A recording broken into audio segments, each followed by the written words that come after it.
Guys, ito po ang ating sangkap ngayon sa ating gagawing pagkain sa ating lunch. Ito po ay chicken na nalaga ko na po siya. Hinimay-himay ko na rin po siya para maghiwalay yung laman. Ayan. Then, may sangkap din po siyang carrots, may bagdunas, may garlic, and onion. Ito po ay lalagyan din natin ng corn. Ito po guys, yung corn, nilalaga ko na po siya guys. Ayan.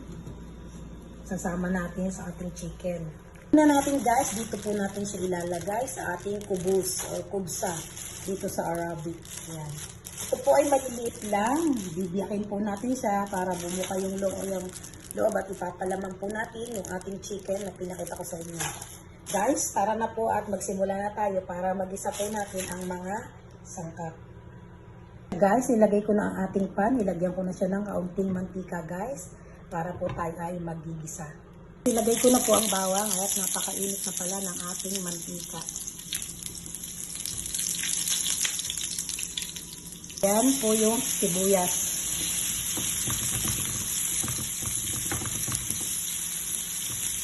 Po ang sibuyas, lagay na po natin ang ating chicken. Pampalaman po ito sa ating kubsa o kubus. Yan, halu-haluin lang din guys. Ito po pala guys ng pabrika. And then ito po ang ating paminta, yung mga sangkap na hindi nawawala sa ating pagluluto. Wala ang bahara yan. Ilagay ko na siya guys.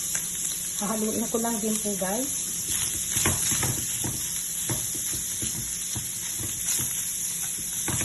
Ilagay ko na rin po ang ating carrots at bagdunas.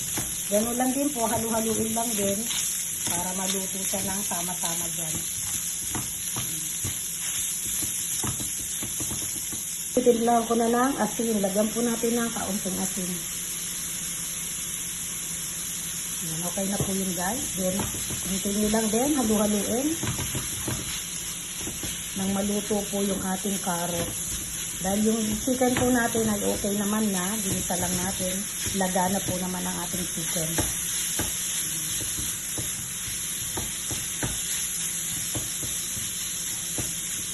So guys, okay na po ang ating chicken. Ito po ihangoy na natin guys.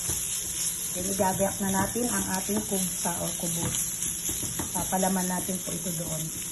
Guys, ito nga po pala ating kubus. Ayan. Ito guys ay binibiyak ko siya guys. So, binubuksan ko siya. Bilog siya diba guys. Ayan, binubuksan ko yung guys yung gilid para dyan natin ilalagay yung ating nilutong chicken. Dito natin siya ipapalaman guys. Ayan. Bubuksan ko lang siya lahat guys para may palaman natin ang ating chicken. Ayan siya guys oh. Diyan ko po siya binibiyak sa gilid. Binubuksan ko siya. Ginugupit. Then para mabuksan. Ito po yung nalaga kong mais guys, and then yan lalagyan din natin siya ng kas sa loob ng kubus or kubsa. At yung chicken po guys, ito yung chicken guys, isasama na natin dito sa ating corn.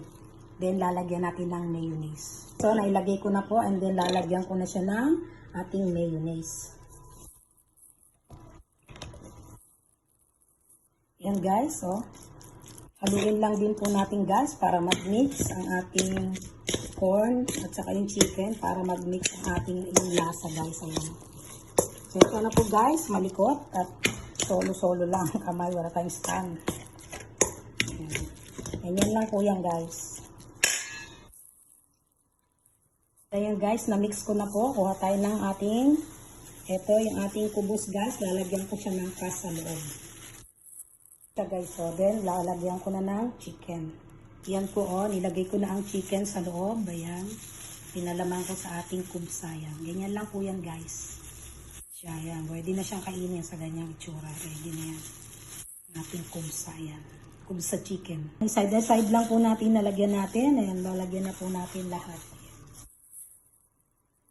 Ito na po. Tapos na po ang ating nalutong chicken kubsa. Ayan. Nilagay. Ito po ang kubsa ang tinatawag guys. Ayan.